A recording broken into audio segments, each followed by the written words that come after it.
So how many of you have ever driven with one headlight working and then it's night? Scary moment where you can only really see like a little bit in front of you. Or have you ever driven through fog where you can also really only ever see a little bit in front of you? And you're just gripping that steering wheel, looking out over as if that's really gonna help all that much. By the way, I don't think it ever really does, but you can kind of get the picture. So I kind of think in many ways that's us when we are all faced with anxious moments of big decisions. We want to peer ahead, peer through, and try to predict out as far as we can. But the reality is that even right now, we only ever get maybe a little bit of a glimpse in front of us of what's to come. This week in the Parsha, we read about Elazar, Abraham's faithful servant who Abraham sends ahead to do a task. Not any task, probably one of the most important tasks you can ask anybody to do. Set his son up for marriage. He's asking Elazar to be like matchmaker. Only Fiddler's not there. And this is kind of a big deal. So he is off to make this match of all matches happen. He's driving into the dark, and he does what many of us do when we're leaned over that steering wheel. He's saying a prayer. Adonai Elohai, Adonai Abraham, Ekrena Lifnei Hayom. Usually translated, O Lord God of my master Abraham, grant me good fortune this day. Hakra, though, if we look into what that word actually means, it may not just mean good fortune. Rabbi Samson Raphael Hirsch says it's related to the word mikra, meaning you can't predict, you can't control, you can't even plan what is calling out to you. Koreh calls out from beyond your own very efforts.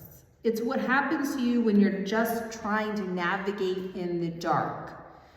So what Elazar, according to this understanding of the word mikra, is really saying is, God, I'm driving in the dark. I can't see what's coming, but be here with me whatever happens. And now we have the test that he asks for. Because it's not enough that he's sitting there, it's not enough that he's fearful. He wants to make sure that the prayer that he's asking for, the thing that he most wants, is actually the person that he sees. It's not just the first person who comes to the well, and then it turns out to be, well, we'll see in a second, it kind of is. So he sets up a test. Let the young woman who offers water to me, and not just me, but also to my camels, let her be the one. Well, we ask ourselves, and I'm sure many of us have done this too, where we've prayed for signs. This was what Elazar was doing. He needed something to hold on to that validated what he saw in front of him. And before he even finished praying, the text says, Terem kli ledaber, v'hine Rivka yotze. Rivka is coming on out. Incredible. He hasn't even finished speaking the words, and there she stands. And yet he's still in doubt. And he remains standing there in wonderment. And so he stares at her, which is, I'm sure, not awkward at all for anybody. And she looks back in silence, and the text teaches and says that she's waiting to learn he's waiting to learn whether the Lord has made his journey a success or not.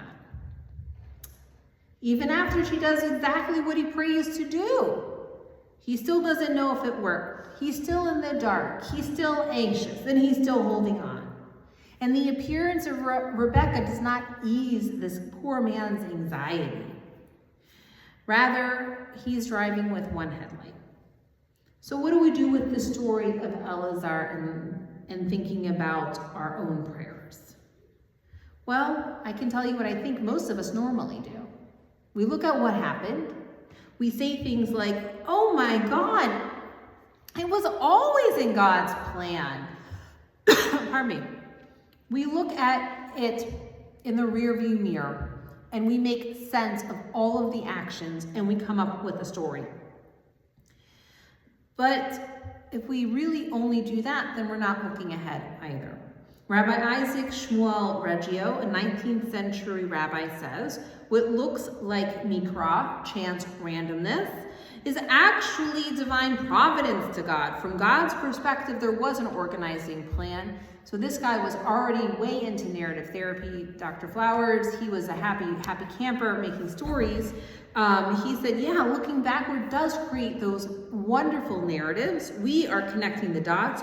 We can say, oh, that relationship ended just so I can be in the right relationship. I lost that job so I can find the right job. I made this happen and it's taught me a lesson. And even I suffered and now I'm better. Looking in the rearview mirror can always help us make sense. But that, unfortunately, I'll let you know, is not, I think, where God lives.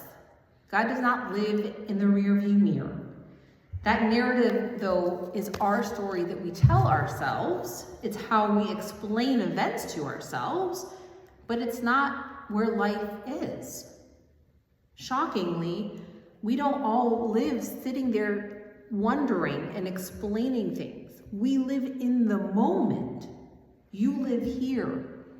All of us actually do if we really are truthful with ourselves, with one headlight on, driving in the dark. And by the way, that's when in this story God shows up. God is not with Eleazar make sense. God is standing next to, in my reading of the text, with Eleazar. So if we look back at Eleazar's actual prayer, it says, Hakrena Lifnei Hayom. He's not actually asking God for the plan. He's not asking God to make his anxiety go away. He's not even asking God for certainty that his anxiety go away. What he's asking is, God, be present with me today, in this moment, in the not knowing. Be the passenger in the car. Be the person next to me. In my belief, and the theology that I've been playing with since the high holidays, it makes God very personal. It's not that cosmic force up far away, arranging the pieces on a board we can't see. It's not the cerebral God of Maimonides. It's rather an embodied God. God who's at the well. God who's walking next to Eleazar and his anxiety. God who's in the car next to us. God who's with us as our hearts are racing when we're facing frightful moments. Since the holidays, I think you guys have paid attention maybe, that I keep playing with this idea of an embodied God. That God shows up with us even before we are suffering, in the dreaded moments of the unknown, in those fearful moments of deepest doubt, wondering, feeling overwhelmed at the task ahead. That's where God is. Because in a bizarre way, that is suffering, and in a bizarre way, that's where our loneliness lives. And that is when we need God also. Eleazar gets this, I think, very deeply, because Eleazar is asking God to be with him during this moment. And when Rebecca appears, it's not as if Eleazar spoke and said, ha, that's the plan, that's it, I knew it all along. No, Eleazar is standing there in stunned silence, watching, observing every single thing Rebecca is doing. And then we read in the text, Vayishtachu ha'ish la'Adonai. And we see that this man bows down to God. Baruch Adonai Elohai Avraham. Blessed be the Lord, the God of Abraham. It's not as if he's bowing down because he suddenly sees the plan. No, I think that he's bowing down because he realizes he wasn't alone in the dark to begin with. And so here's what I want us to walk away with this evening. Because there are moments ahead when we are dealing with scary things, whether it's sister-in-laws who are sick, facing illnesses, the dreaded illness that some of you in the room deal with, the one that begins with an A, G-E-I-N-G, aging, the pain and wondering and doubt of what's going to happen as we go through and almost are finishing up university. All of these questions sit with us. And as we look backward, we can of course make stories and make sense. Maybe you'll even tell yourself that story. Things unfolded just like this because there's a plan. There's a reason. You'll create a narrative. But I will tell you, that's the narrative you are making. God, though, was with you and is with you in the present moment here and now, not in the narrative you craft in your head. God isn't the organizing plan you can't see.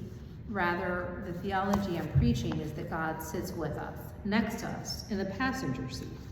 So here's the question, the hardest one, I think, that I'll ask of you tonight.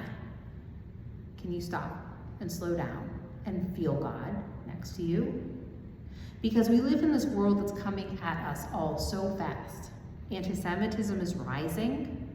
Violence is increasing in some parts of the world. We see it. The news cycle is really the thing that never stops. Our phones don't ever stop buzzing, and anxiety just doesn't stop coming. With all that speed, all that noise, all that terror, we miss the passenger seat. We're so busy. We are scanning for the next threat. We are trying to control something that cannot be controlled. We forget to turn our heads and see God is there. Not after the crisis, though I'm sure God's there after the crisis too. Not at some distant future, helping us think through and make meaning. Though maybe God is there too. But God is in the right now, in the moment, in our body, in our fear, in all of our exhaustion. So it's a spiritual practice I'm asking you, inviting you to do. When the world speeds up, take a rest, take some breath, and just be. This week, maybe even this evening, I invite you to be. When you have the Sunday scaries this weekend, don't fight them off by scrolling away. Just be. And when you feel your heart is racing because you're so used to grabbing the phone that if it's not in your hand and you're scrolling through it, I'm again asking you, put your hand on your heart instead and feel your heart beat. And if you're really doubtful, have an Elazar moment. Say, I can't see what's actually coming ahead, but I know you're with me. And not actually ask to pray for answers. And don't say, I'll know you're there, God, if you make the lights flicker, or I'll know you're there, God, if this happens, or no. Just, again, acknowledge where you're at, that you're not alone in the darkness. Not because I think that God doesn't exist there, but because there's not a resolution or an explanation or even an answer to your prayer. That presence, that companionship in the darkness, though, that is the gift. And maybe if we learn to slow down enough to feel God in the passenger seat with us, we can learn to be that presence for one another. To sit with someone else in their darkness without trying to fix it. To simply say, I'm here, and you're not alone as you sit next to that person. To stop scrolling and start seeing. To listen to the birds that are outside of your homes. To stop racing. and start breathing, to stop white knuckling it through those moments of deepest anxiety. So the question I have, will you slow down and take a breath? Shabbat Shalom.